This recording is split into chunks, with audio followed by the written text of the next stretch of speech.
My sister-in-law humiliated me by making me sleep on the floor during her bachelorette trip, so I left, and now she's blaming me for ruining her wedding. I, a 32-year-old female, got married to my husband, a 33-year-old male, a year ago. We'd been together for 4 years and had been living together for 3 of those years. He introduced me to his family 7 months into our relationship, and I got along well with most of them. I wasn't able to meet his sister, a 29-year-old female, until 2 years into the relationship, when she finally flew down to visit for the holidays. Now, we'd seen each other before when my husband would sometimes video call her, and would even say hi to each other sometimes, so I knew she could recognize me.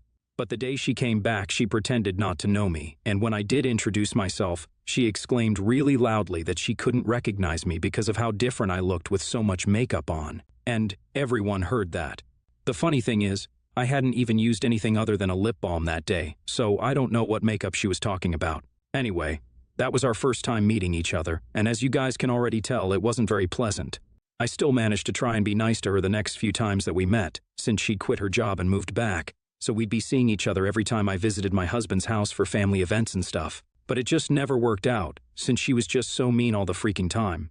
It wasn't even like she was outright horrible to me, which might have been easier to stomach, to be honest. But she was really passive-aggressive and would constantly make snide remarks about either my hair or my clothes or just something about the way I looked. Eventually, I started dressing up to the nines and had to get a blowout every time I visited my husband's parents so that I wouldn't give my sister-in-law an opportunity to make fun of me.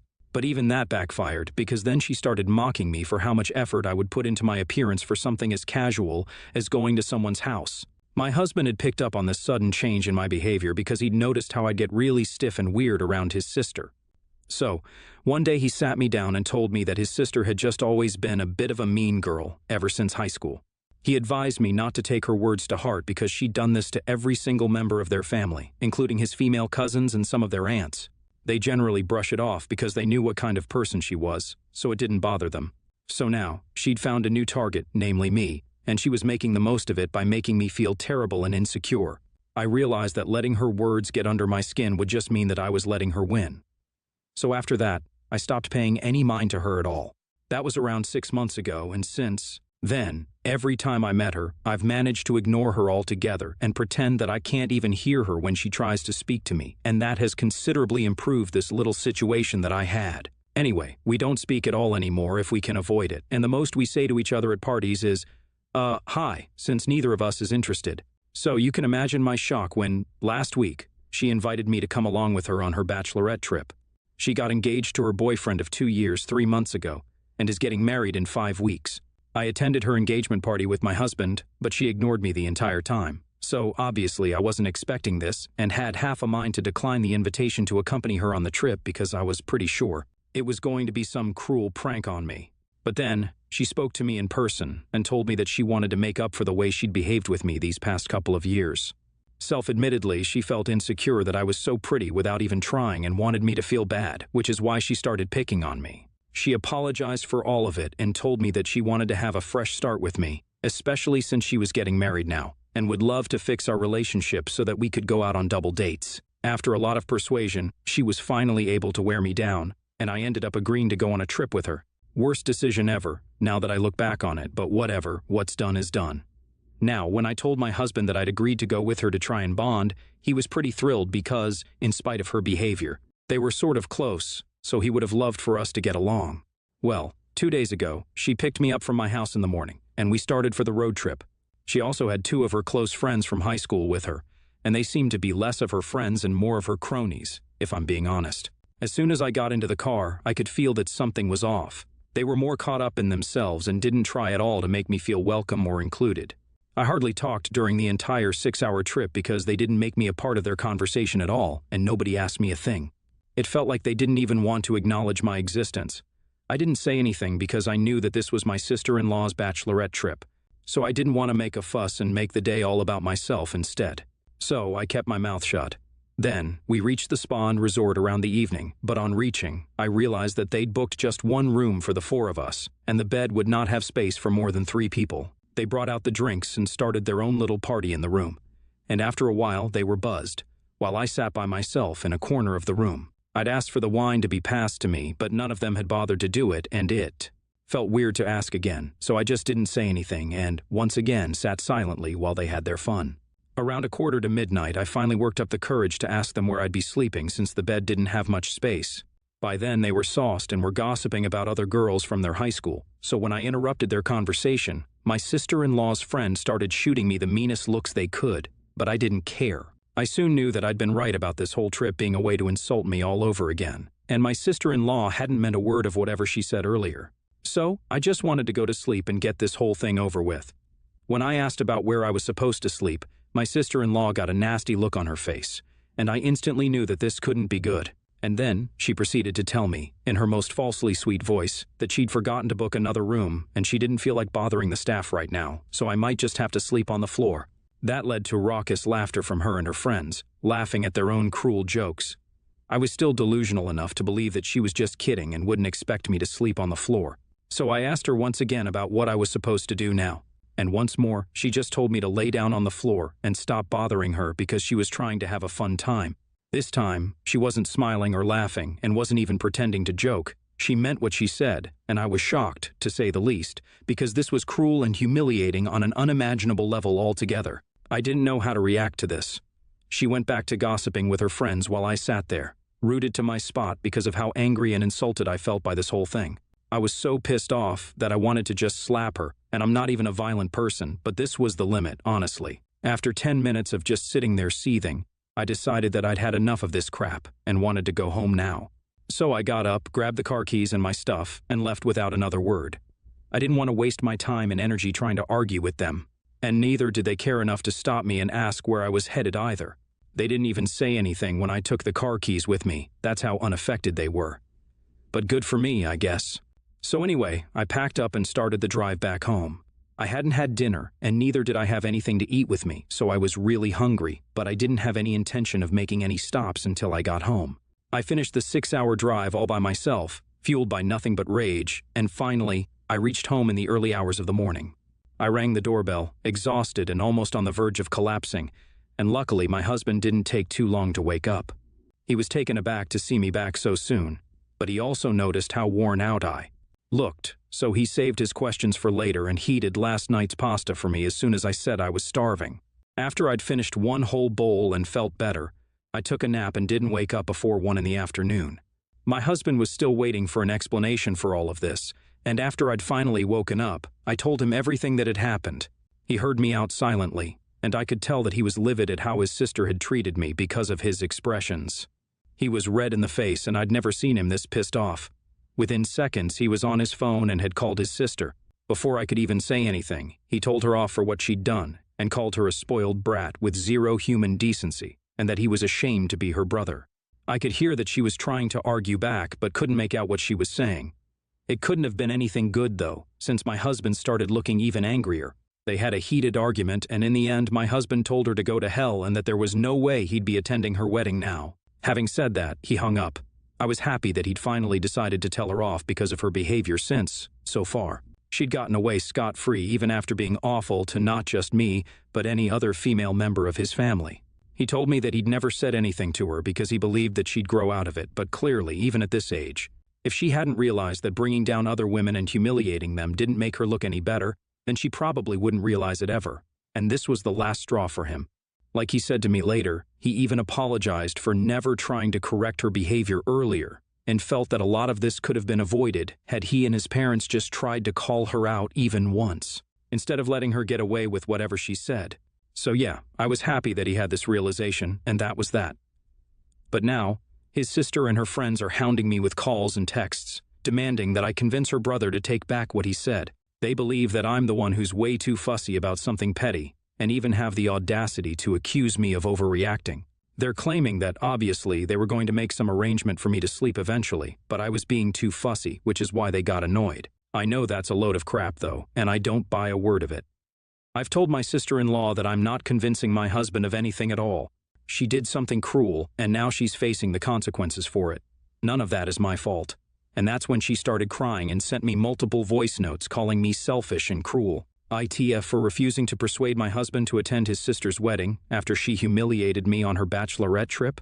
Update 1. So, today, it's been almost 3 days since I returned from my trip, and for 3 days my sister-in-law has been bombarding me with texts and demanding that I speak to my husband and make him forgive her. The funniest part is that she hasn't even actually bothered to apologize to me yet and just believes that I'll lie for her and pretend that it's all good between us so that my husband will still attend her wedding. Obviously, I'm not doing that and have been ignoring all her texts. She's really laying it on thick with the guilt-tripping thing, though. And it's beginning to get under my skin because she's gaslighting me into believing that I was the one who overreacted. Any other sane person in my position would have reacted the same way, so I don't really think what she's saying is right. And as if that's not enough, now my mother-in-law has also joined in on this. I don't have a bad relationship with my mother-in-law, so I'm surprised that she's getting involved in this at all, but then she'll obviously side with her daughter over her daughter-in-law, so I guess it's not too shocking. I'm just upset that she's chosen to believe my sister-in-law's version of things and thinks that I overreacted as well because, like I said earlier, we have a healthy relationship. I haven't told my husband about any of this, but now that it's two of them against me, I guess I'll have to speak up and make him deal with them so they stop bothering me. As much as I hate to say it, his family isn't my problem. I hope he speaks to them or whatever, and they stop texting me. Update 2. I told my husband after dinner about how his mother and sister had been trying to get me to convince him to attend the wedding and showed him the texts that they'd been sending me. He flared up as soon as he saw those texts, because now it wasn't just his sister, but also his mother who was going out of their way to disturb my peace, especially when I wasn't even in the wrong there. I thought he'd call them up again, but instead, he decided to speak to his mother in person.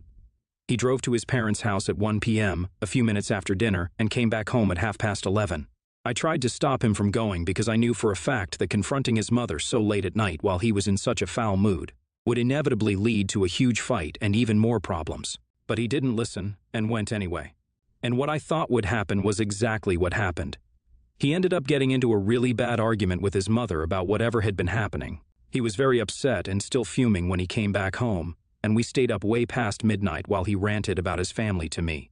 I truly felt bad for him when he told me about the fight, since I knew that he was very attached to his parents and his sister, so going against them must be really hard on him.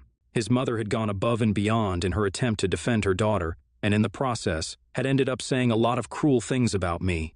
She'd called me a liar, a drama queen, and worst of all, she'd said that if my husband didn't attend his sister's wedding, then she'd make sure that everyone in the family goes no contact with us for the rest of their lives. My husband has a pretty big family, and he's especially close to his mother's side of the family. His mother is the senior most of all her siblings and cousins, so her word is quite respected. Which means that if she says that they need to go no contact with him, his relatives will probably end up doing that. But he said that he's mentally prepared for that to happen, and there's no way in hell that he's attending the wedding because he absolutely needs to stand for what's right. I'm glad that he's so firm on his principles, but I also feel awful that his own mother and sister are putting him through something like this. I also feel guilty and responsible for what's happening.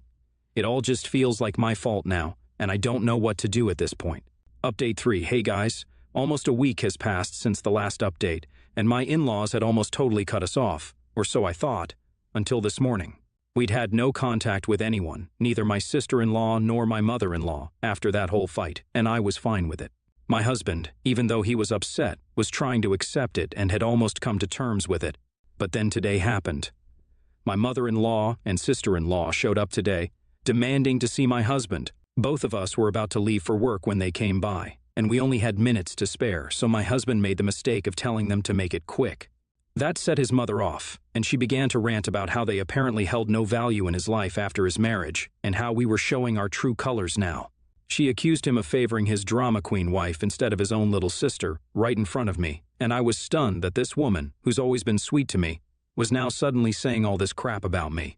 My sister-in-law looked really pleased with the situation, and that irritated me the most.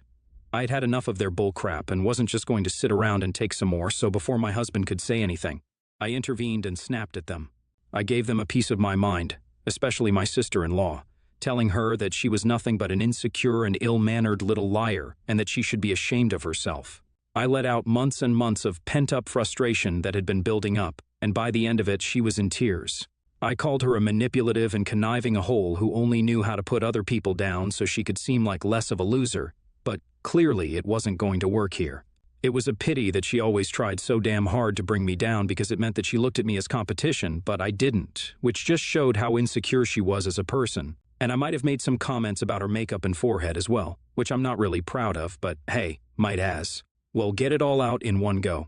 Even my mother-in-law was stunned by my outburst because I'm usually a really calm and composed person, but I just couldn't take this anymore. After I was done, my mother-in-law still had the audacity to try and tell my husband that our behavior was out of line, so I snapped at her as well. I told them both to get the hell out of our house if they didn't like our behavior, because honestly, we were only treating them the way that they'd been treating us. They'd shown us absolutely zero respect or kindness, and we were just returning the favor. I'm pretty sure that the two of them had thought that we'd just apologize if they tried to manipulate us and guilt trip us in person. But that really didn't work out for them, and backfired in the worst possible way. So, they left, sufficiently insulted and humiliated. And my husband and I ended up taking a day off of work anyway because of how intense the morning itself had been. Whatever sadness he still had in his heart seemed to vanish with this one visit because it just proved that his parents would let his sister get away with anything, even if it was fundamentally wrong. And that he was only a good son as long as he supported them in whatever they did, without thinking about whether it was right or wrong. He's just done with his family now, probably even more done than I was. Update 4. It's been a while since I posted here and updated you guys, so here goes. First off, my sister-in-law got married around 3 days ago, and like we said, we didn't attend, and it doesn't seem like she was too affected by this, which is fine. But then, she went out of her way to mention me in her wedding speech, and narrated what had happened between us. The whole incident at the resort and how I decided to be petty and overreacted, which eventually led to a huge fallout between her and her brother. She made it sound like I was the drama queen and passed her own actions off as a huge joke or whatever, basically just blaming me for the whole fiasco and the fight she and her mother had with my husband. This was an obvious attempt by my mother-in-law and sister-in-law to show me and my husband as the bad guys, so that the rest of the family would turn against us.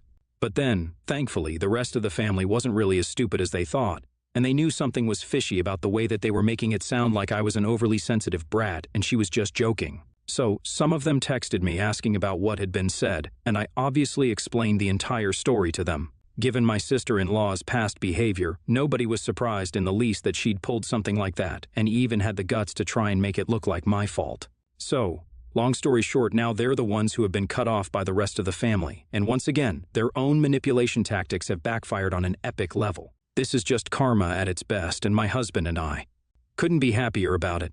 We blocked my sister-in-law way back after the last fight that we'd had, and have been living a drama-free life since then. So going no contact with us isn't the punishment that my mother-in-law and sister-in-law believe it is. In fact, we're much better off without them. We'll continue to live without a trace of drama now that nobody else wants to talk to them either, so we won't have to see them at other family events. Good for us.